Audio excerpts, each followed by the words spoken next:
सोनिया गांधी ने केंद्र सरकार की राष्ट्रीय शिक्षा नीति पर सवाल खड़े किए हैं। आलोचना करते हुए सोनिया गांधी ने कहा कि मोदी सरकार संघीय शिक्षा ढांचे को कमजोर कर रही है। उन्होंने आरोप लगाया कि बीजेपी और आरएसएस के वैचारिक एजेंडे को पूरा करने का प्रयास किया जा रहा है। इसके जवाब में आपको बता दें कि मुख्यमंत्री देवेंद्र फडणवीस समेत तमाम बीजेपी नेताओं ने सोनिया गांधी के आरोपों को सिरे से खारिज किया और शिक्षा के भारतीयकरण का समर्थन किया है। दरअसल आपको बता दें कि अंग्रेजी अखबार द हिंदू में लिखे लेख में सोनिया गांधी ने कहा कि राष्ट्रीय शिक्षा नीति शिक्षा का केंद्रीयकरण, व्यवसायीकरण और सांप्रदायिकरण करती है। सोनिया ने केंद्र पर संघीय शिक्षा ढांचे को कमजोर करने का आरोप लगाया है। उन्होंने कहा कि मोदी सरकार राज्य सरकारों को महत्वपूर्ण नीतिगत निर्णय से बाहर रखकर शिक्षा के संघीय ढांचे को कमजोर कर रही है।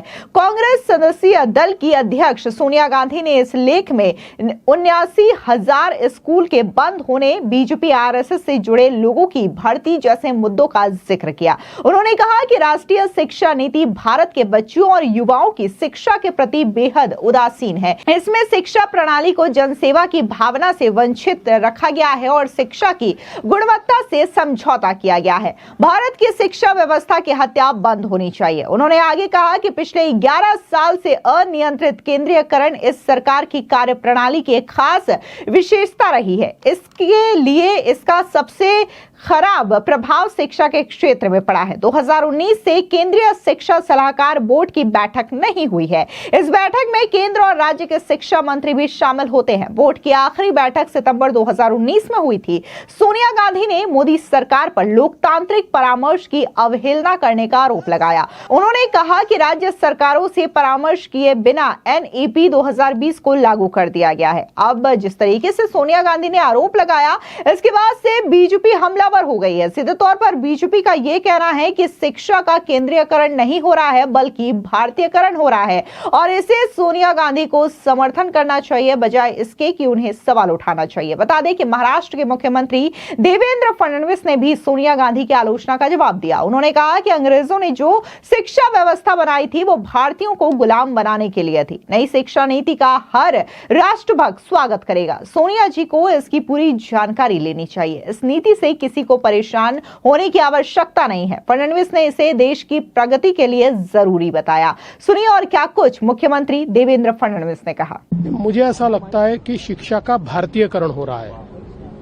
अंग्रेजों ने जिस शिक्षा का मैकॉलेकरण किया और हमारे देश को गुलाम बनाने के लिए मैकॉले का पत्र है कि जब तक यहाँ की शिक्षा पद्धति को हम बदलेंगे नहीं तब तक हम भारत पर राज नहीं कर सकते।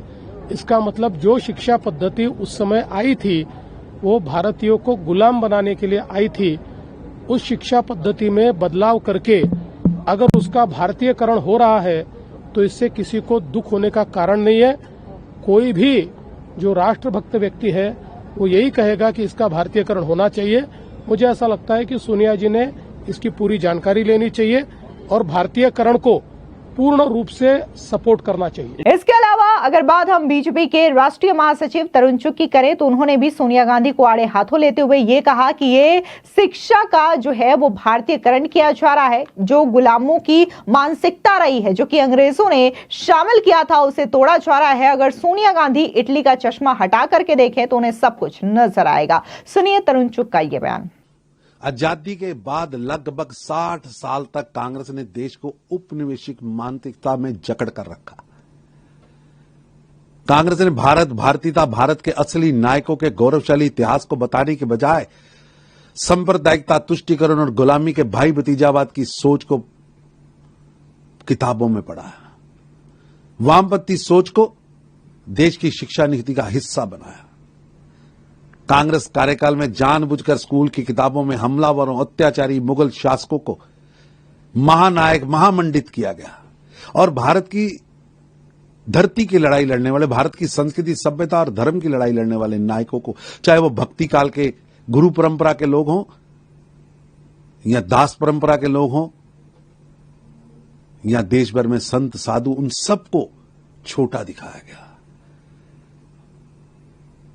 देश के लिए लड़ने वाले दशम गुरु गुरु गोविंद सिंह हो या छत्रपति शिवाजी महाराज, महाराणा सांगा हो या छत्रपति संभाजी महाराज या महाराणा प्रताप हो या भारत के अन्य वीर, उनको नजरअंदाज भी किया गया और अपमानित भी किया गया।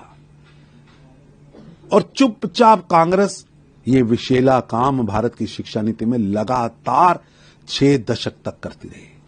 कांग्रेस की धार्मिक तुष्टीकरण की नीति के कारण, जिससे राष्ट्रीय त्योहार, भारत की हिंदू संस्कृति, राष्ट्रीय संस्कृति और राष्ट्रीय परंपराओं को अपमानित किया गया, कम महत्व दिया गया। यहां तक कि तिरस्कार की भावना जन जन में पैदा की गई, मजाक का पात्र बनाया गया भारत की संस्कृति को। सोनिया गांधी जी राष्ट्रीय स्वयंसेवक पर टिप्पणी करने से पहले जरा अपना गिरेबान झांकिए।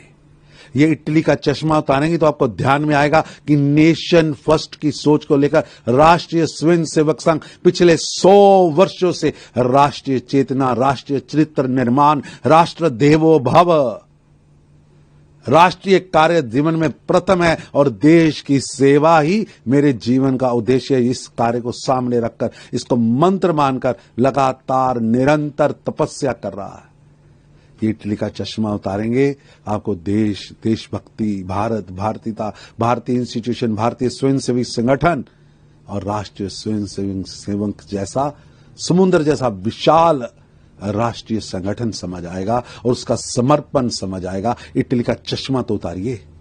इसके अलावा बीजेपी के सांसद प्रवीण खंडेलवाल ने भी सोनिया गांधी पर जमकर हमला बोला। उन्होंने कहा कि सोनिया गांधी आज शिक्षा नीति पर सवाल उठा रही हैं, लेकिन पहले उनकी सरकारों ने क्या किया वो भी देखें। सुनिए प्रवीण खंडेलवाल का ये बयान। देखिए, पिछले 6-7 दशकों में जब तक देश में कांग्रेस की सरकार थी, कांग्रेस ने शिक्षा को अपनी राजनीति का माध्यम बनाया और देश को वो सब पढ़ाया जो हमारे देश से संबंध नहीं रखता था। चाहे वो मुगलों का इतिहास हो, चाहे वो आक्रांताओं का इतिहास हो, जो हमारे वीर नायक थे, जो हमारी संस्कृति और सभ्यता के पोषक थे, उनके विषय में कभी भी पढ़ाया नहीं गया।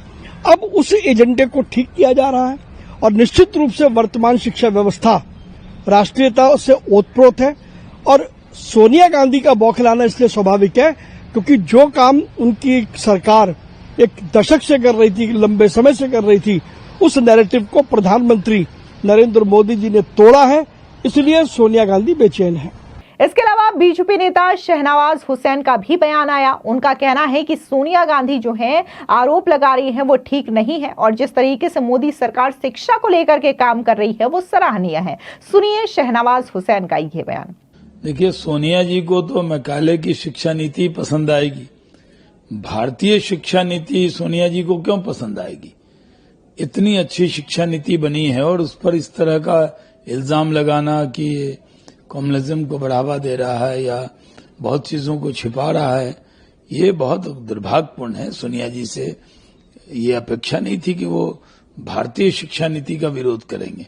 ये शिक्षा नीति बहुत कंसल्टेशन के बाद भारतीय परंपराओं को ध्यान में रखकर बनी है और हमें गर्व है कि हमारे पास आज अपनी शिक्षा नीति है। दरअसल आपको बता दें कि सोनिया गांधी ने शिक्षा नीति को लेकर के एक लेख लिखा है। इसमें उन्होंने कहा है कि केंद्र सरकार बातचीत करने के बजाय दबाव डालने की नीति अपना रही है। उन्होंने आरोप लगाया है कि सरकार आरएसएस और बीजेपी के पुराने एजेंडे को पूरा कर रही है, जिसमें शिक्षा के जरिए नफरत और कट्टरता फैलाना शामिल है। उन्होंने कहा कि विश्वविद्यालयों में ऐसे प्रोफेसर्स की भर्ती हो रही है जो दक्षिणपंथी विचारधारा से जुड़े हुए हैं, भले ही उनकी शैक्षिक योग्यता कमजोर हो। साथ ही विश्वविद्यालय अनुदान आयोग यानी कि यूजीसी प्रोफेसर और कुलपति की योग्यता को कम करने की कोशिश कर रहा है ताकि सरकार अपने लोगों को इन पदों पर बिठा सके। उन्होंने केंद्र सरकार पर एक और गंभीर आरोप लगाया। सोनिया गांधी के मुताबिक सरकार राज्यों को पीएम श्री मॉडल स्कूल योजना लागू करने के लिए मजबूर कर रही है।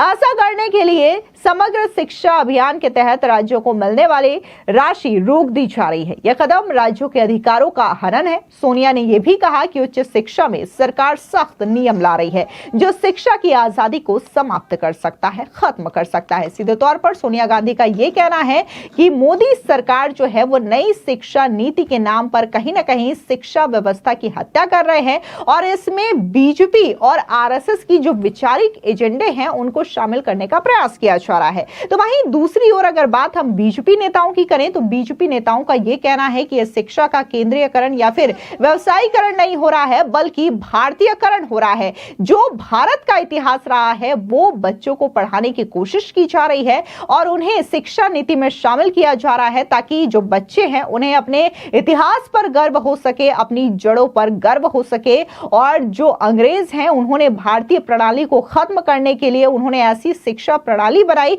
जिसके जरिए भारतीयों को गुलाम किया जा सके। चूंकि अब अंग्रेज नहीं है तो ऐसे में ऐसी शिक्षा प्रणाली भी बच्चों के समक्ष नहीं आनी चाहिए। फिलहाल इस पूरी खबर पर आपकी क्या राय है, कमेंट सेक्शन में जरूर बताएं। धन्यवाद।